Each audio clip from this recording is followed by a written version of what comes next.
फिर उसके बाद पेशेंस रखना। मनी, अगर उसका मैसेज आ गया तो क्या बात करूंगा? मुझे कुछ समझ नहीं आ रहा। अबे घोंचू, मैसेज का ट्रेंड तो पुराना हो गया। आजकल तो कॉलिंग का जमाना है। कॉल करेगा तो फोन की रिंग बजेगी, कान में घंटी बजेगी, आईज में बिजली चमकेगी, फिर उसके पैर उसे फोन तक ले जाएंगे। वो नाजुक उंगलियों से स्वाइप करेगी और फिर होंठ से बोलेगी हेलो। पता है फर्स्ट टाइम मैंने तुम्हें बर्थडे पार्टी में देखा था। सबसे अलग दिख रहे थे तुम। सारे गेस्ट अपने फोन में बिजी थे, अकेले तुम ही थे जो बच्चों को टाइम दे रहे थे। मुझे अच्छा लगा, तुम बहुत क्यूट हो। तुम्हें तो देखते ही मैं फ्लैट हो गया था। अच्छा? और तुम्हारी खरगोश जैसी दांतों वाली स्माइल का तो मैं दीवाना हूँ। तुम्हारी जैसी लड़कियां अभी तक सिंगल हैं, इसीलिए हम जैसे कुंवारे अभी तक जिंदा हैं। उसके बाद जानना चाहता है? हाँ। उसके बाद की स्टेज है मीटिंग, और उसके बाद अब मेरा जलवा देख। Cool man. क्या यार, कैसा फोन है ये? दोनों तरफ से प्लेन है। सेल्फी कैसे लूं? Cool man.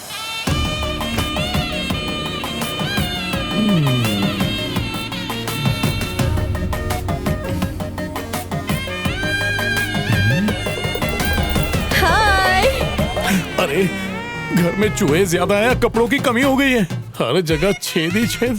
जरूर ये इसे छेदी लाल के कपड़ों की दुकान से लाई है। सब इसे ऐसे घूर रहे हैं जैसे ये पब्लिक प्रॉपर्टी है। अरे नारी, तू नहीं जानती ये दुनिया बहुत है अत्याचारी। हाय। अरे ये क्या कर रही हो? इज्जत को सारे बाजार में नीलाम कर रही हो। क्या कर रहे हो? सब लोग हमें देख रहे हैं यार। अरे आजकल ऐसी जीन्स फैशन में, इतना बड़ा क्यों बना रहे हो इस बात को? एनीवे, हाय। फर्स्ट टाइम मिल रहे हैं तो इस मोमेंट की एक सेल्फी तो बनती है ना? Okay, sure. हाँ, ओके।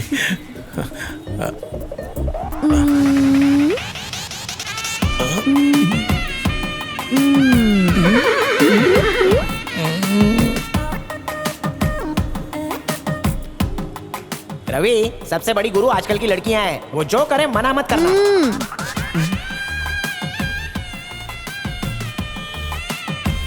ये तो बहुत फास्ट है। मुझे भी सुपरसोनिक फास्ट बनना पड़ेगा। परिंदा भी पर नहीं मारना चाहिए।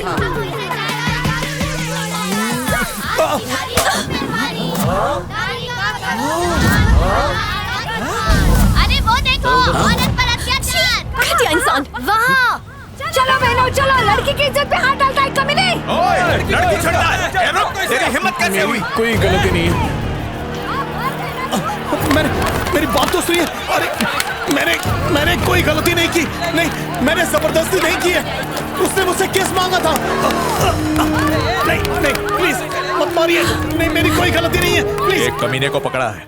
दिव्या, ये देख, तेरे भाई ने क्या किया। का कोई अधिकार नहीं है। अकेली लड़की को दिखाओ जो चुप्पा चाटी पे उतर आया। छी, चलो घर चलो। हम आपको दिखा रहे हैं एक वीडियो जिसमें वहशी दरिंदा सरेआम पब्लिक प्लेस में लड़की को किस कर रहा था। आज नारी कहीं सुरक्षित नहीं है। महिला संगठन धरने दे रही है। नमस्ते। अच्छा, तुम्हारा भाई है? बड़ा मजा आता है ऐसे लड़कियों को किस करने में। इस बार छोड़ रहा हूँ, अगली बार किस किया तो मिस करेगा लाइफ को। बैठो।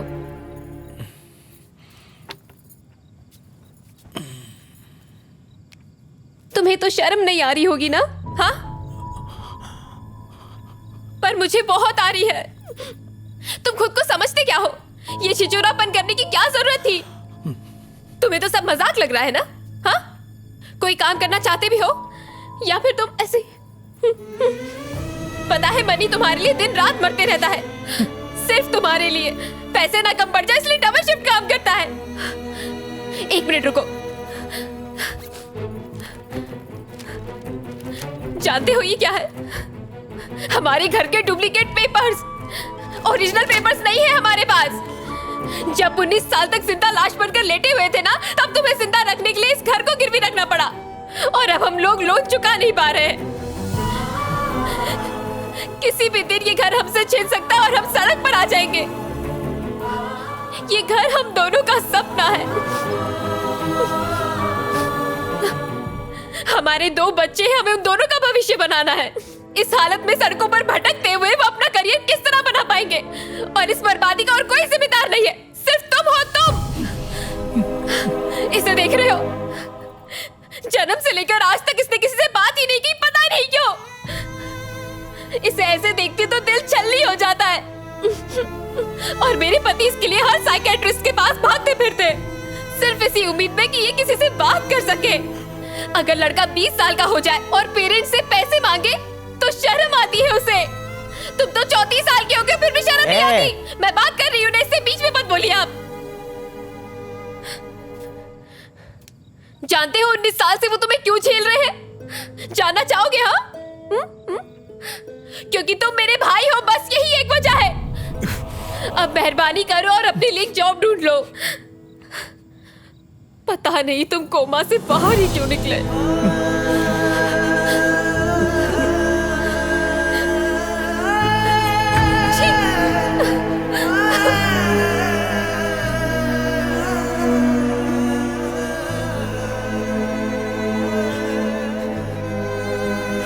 मनी,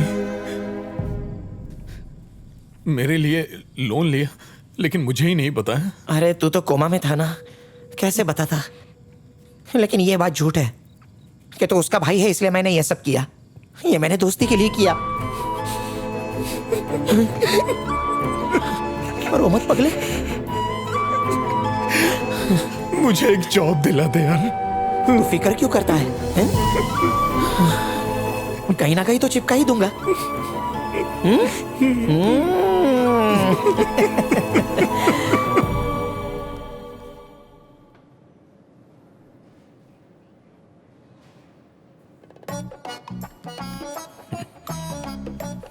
कॉलेज के बाद फोटो नहीं खिंचवाई? नहीं सर। क्यों? वो क्या है कि मैं 19 साल से कोमा में था। कोमा? हाँ। ग्रेट, अच्छी बात। ये कोमा कहाँ है? कनाडा में सर, मैं वहाँ जाके आया हूँ। अच्छी जगह, अगले हफ्ते मैं भी जाने वाला हूँ। क्यों भाई, शर्म वरम बेच खाई है क्या? लोन वापस करो या चुपचाप ये घर खाली करो। भिखारियों की तरह लोन मांगने आ जाते हो, चुकाएगा कौन? अरे चुकाएंगे कहाँ, इन्हें तो हराम की आदत लग गई है। पैसा ले लिया है, अगर नहीं चुकाना है ना तो घर खाली करो, नहीं तो मैं पुलिस थाने जाऊंगा और तुम सबको रोड पे भिजवा दूंगा। अरे हराम की खाने की आदत हो गई है इनकी। सांड के जैसे बैठा है सर, देख क्या रहा है, पैसे वापस कर पे। क्या कहा? तुम स्टैच्यूज बनाते हो? हाँ सर। यार मेरे पास तो खुद की 3D मशीन है, मुझे कोई जरूरत नहीं है। जब तक तुम एक मूर्ति बनाओगे तब तक तो मेरी 100 मूर्तियां बन चुकी होंगी। ऑफिस बॉय की जॉब के लिए भी कंप्यूटर आना बहुत जरूरी है और ग्रेजुएशन भी बहुत जरूरी है। तुमने तो सिर्फ 10वीं पास की है। आपके लिए कोई जॉब अगर नहीं है। नहीं चुकाना है ना तो घर खाली करो। चाय पियो और निकलते बनो। सर यहाँ खड़े रह के कोई फायदा नहीं, कोई वैकेंसी नहीं। तुम्हारी वजह से छोड़ रहा हूँ, वरना इसकी खाल उधेड़ देता। हिम्मत कहाँ से आई? अब निकलो यहाँ से। धक्के मार के भगाओ क्या? चल जाए यहाँ से।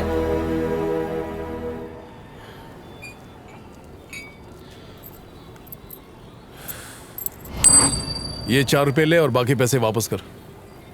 हाँ? ये क्या चिल्लर पकड़ा रहा है? 20 रुपए की तो चाय पी गया और 15 रुपए सिगरेट के हैं। भिखारी समझा है क्या? अरे 35 एक रुपए मिनट, की 4 रुपए पकड़ा रहा है। मैं दे रहा हूँ, मैं देता हूँ। दिमाग अरे ये लो सटक भाई, गया ना क्यों तो? खून जला रहे हो? ये लो।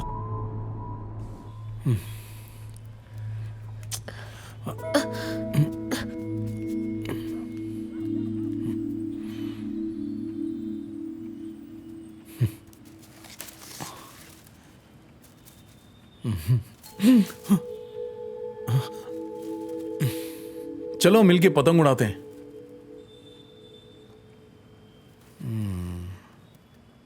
उसकी नौकरी का क्या हुआ?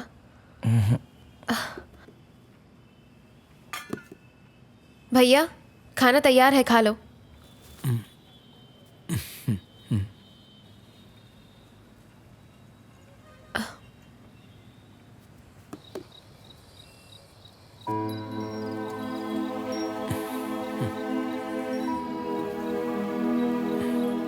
मुझे माफ कर दो प्लीज। अरे नहीं, ऐसी कोई बात नहीं है।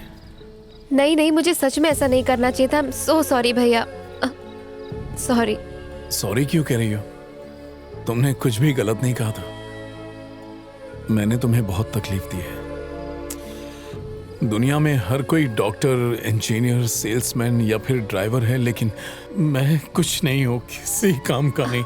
ऐसा मत सोचो भैया, तुम सच में बहुत टैलेंटेड हो। देखना तुम्हें अच्छी नौकरी जरूर मिलेगी। अपने भांजे के लिए एक बिस्किट तक नहीं खरीद सकता, चाय भी 10 रुपए की आती है।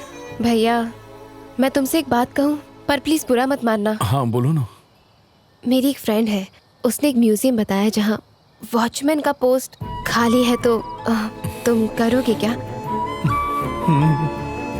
ठीक है।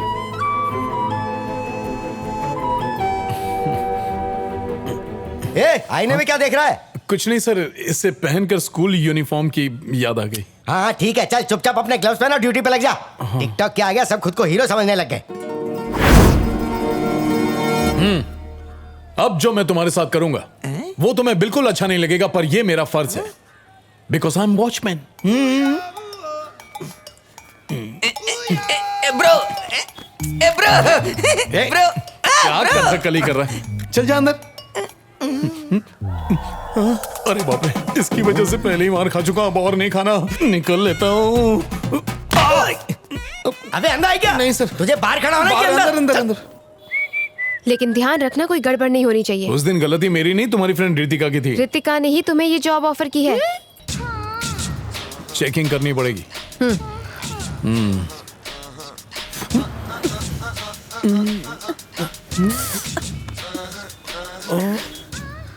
बस अब बहुत चेक कर लिया। अभी कहाँ, अभी तो नीचे ही चेक किया, मुझसे ऊपर दूर रहो बाकी है। नहीं, ज्यादा टाइम नहीं लगेगा। तुम्हें चेकिंग सिर्फ मर्दों की करनी है, चलो जाओ। खुद तो कंफ्यूज है और मुझे भी कंफ्यूज कर रहे हैं। अब एक मिनट। क्या है? फिर से चेक करना है मुझे? नहीं, वो बात नहीं है। दरअसल म्यूजियम में पेंटिंग्स लाखों करोड़ों में बिकती हैं। मैंने स्कूल में बहुत सारी ड्राइंग्स बनाई थी, इन्हें देखकर इनके दाम बताइए ना। इसके 20 रुपए मिलेंगे। 2 वड़ा पाव, इसके 20, 2 समोसा पाव, इसके 10, एक चाय। टोटल हो गए 50 रुपए। आर्टिस्टिक सेंस के बारे में सुना है कभी? देखो उस दीवार पर, पूरे 50 लाख की है। इससे भी आर्ट कहते हैं। हाँ सुनिए, उस दिन का गुस्सा आप मेरी पेंटिंग पर निकाल रही हैं क्या? ऐसा नहीं है, देखो सुनो। हाँ। एक्चुअली उस दिन मैं तुम पर गुस्सा थी, लेकिन बाद में सुरभि ने तुम्हारे बारे में सब बताया। मैं दावे से कह सकती हूँ मेरा भाई ऐसा नहीं है। Thank you and sorry. तो इसलिए मैंने तुम्हारी मदद करने की सोची। तुम अच्छे इंसान हो, इसलिए तुमसे मिलने आई। पर तुम बच्चों वाली पेंटिंग्स दिखाकर बेचने को कहोगे तो दुनिया जोकर कहेगी। वो तो हर कोई कहता है। मेरी वजह से सुरभि को घर गिरवी रखना पड़ा। अब उसे छुड़ाने के लिए मुझे कुछ न कुछ तो करना पड़ेगा ना।